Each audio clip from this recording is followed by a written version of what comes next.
Депутат Госдумы от КПРФ, член Комитета по бюджету и налогам Вера Гандзя на днях поделилась в эфире радиостанции «Говорит Москва» мыслями о том, что у нее, как у депутата, очень маленькая зарплата. Парламентарий объяснила, что деньги у нее уходят в том числе на благотворительность. Я пошла в детский дом, у меня просят, пылесосы, то, другое, третье. Я все покупаю, плюс партия. Вот и все. Депутат также неуверенно дополнила, что сейчас ее зарплата составляет, наверное, где-то 380 тысяч рублей. Мне нужны беспредельные вещи, мне нужно все. Любовь, настоящий дом, настоящее дело на каждый день. Я что, вслух это сказал? А я напомню, что установленный на сегодняшний день минимальный размер оплаты труда в России составляет чуть более 11 тысяч рублей. Учитывая последнее, слова законодателя вызывают сомнения в том, что депутат в курсе, что на самом деле значит маленькая зарплата. И все-таки у нас с вами самые замечательные профессии, самые нужные.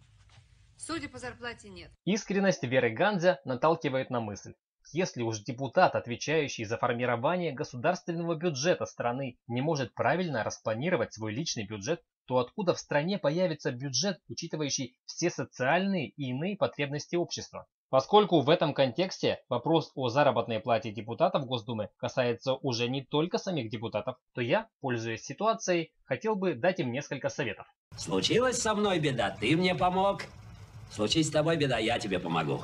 В благотворительности нет ничего плохого, но думаю, что депутатам необходимо сконцентрироваться в первую очередь на своих основных задачах. Каждый игрок должен знать свою роль на зубок.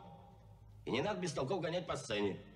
Например, если госучреждения страны не имеют достаточного бытового обеспечения, то нужно внести соответствующие поправки в бюджет, а не закрывать эти дыры из собственного кармана. Поскольку благотворительность в отношении отдельных учреждений другими учреждениями может быть воспринята как несправедливость. Вот ведь как несправедливо мир устроен. Если же деньги в бюджете на эти цели заложены, то тем более спонсорство не поможет решить проблему. Инициируйте проверку этого учреждения. Она мне говорит, куда деньги дел, куда деньги дел.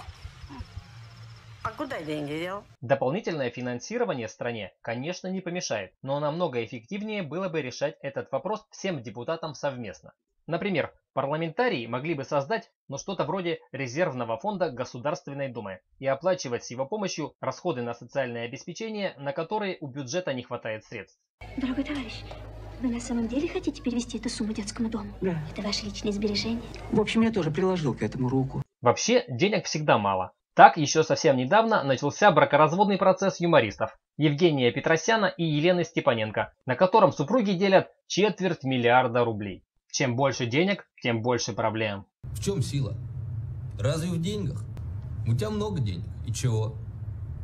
Я вот думаю, что сила в правде. Поэтому, уважаемые законодатели, простые граждане России, конечно, понимают, как вам тяжело. Однако высказывания о том, что у депутатов маленькие зарплаты, только смешат народ. Бюджет страны вы же сами утверждаете. Подписывайтесь на канал «Обо всем с юмором», чтобы быть в курсе последних новостей из Госдумы и не только, с долей авторского юмора. Спасибо за внимание, пока.